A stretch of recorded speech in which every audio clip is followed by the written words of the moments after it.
Hello mga kaibigan. Bali ito yung pinaka-critical na trabaho sa barko. Ang paggagrasa ng crane wire. Pero sabi ni Kapitan, cleaning daw. Kaya sabi ko, anong cleaning? Greasing, sabi ko. Yes, yes. Sabi niya, lasa ayos na chikwate. Hindi alam yung greasing. Malilinisan mo ba yung grasa dyan? Grasaan mo na diretso. Bakit cleaning? Loko. Pagka walang ginagawa yan, pagkatapos ng duty pala, dito kami tumatambay.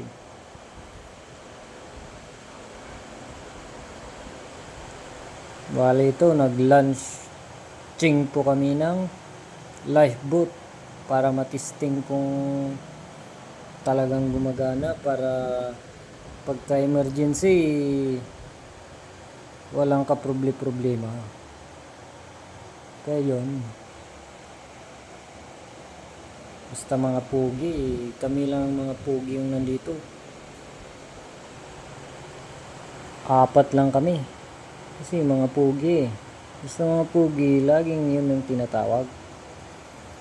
Yan, nakapauwi na ako. Nakapag-taxi na din sa wakas. Bali na sa airport na ako. Ayos yun. Sarap pagpauwi na talaga. Yun. Tambay muna tayo dito. Tingin-tingin muna tayo kung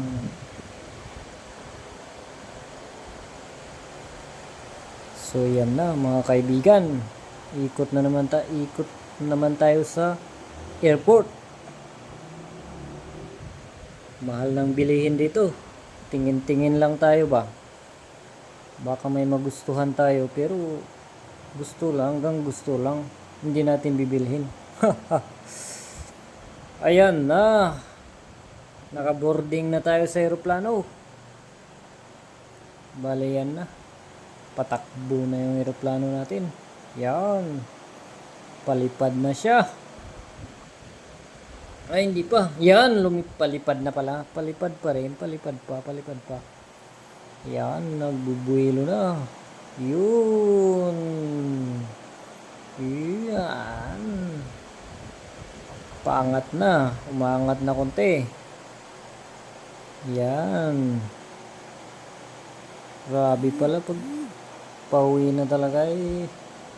Parang nababagalan ka sa paglipad ng eroplano. Buti na lang, Malaysia lang kami. Kaya ilang oras lang, 4 na oras lang ata, Pilipinas na. Kaya nabitin ako sa pagsakay ng eroplano din eh. Ganyan makikita mo sa taas. Ayan, bali nakauwi na tayo. Pina-repair pa natin yung sasakyan natin. Yung preno niya. Bali tinitignan ko para sa susunod. Ako na ang bahala. Madali lang naman to eh. Yan. Bali bumili ako ng electric fan para sa sasakyan ko. Kasi may aircon naman. Kaya lang kulang. Yan. Pinatakbo ko na. Ng pinakamabilis. Para malaman. Kung malakas pa rin.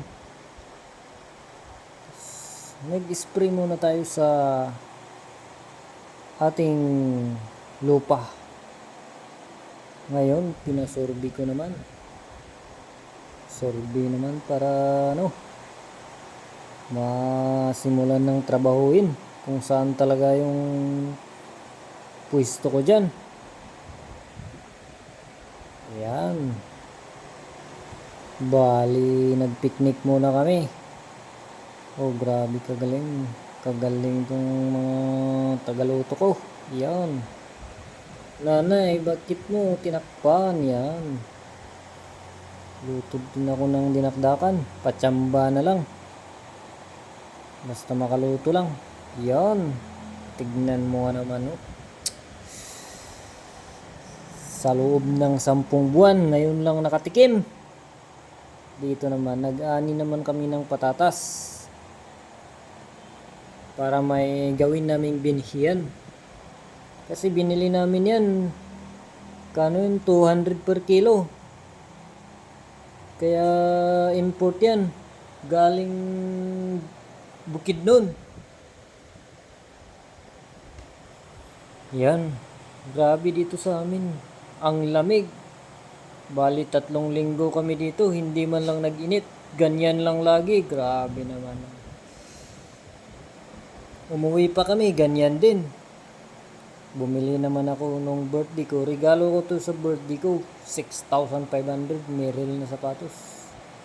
Yan na yung phone. Oo. Ano ba ang bakasyon to? Trabaho pa rin. Yan. Oo.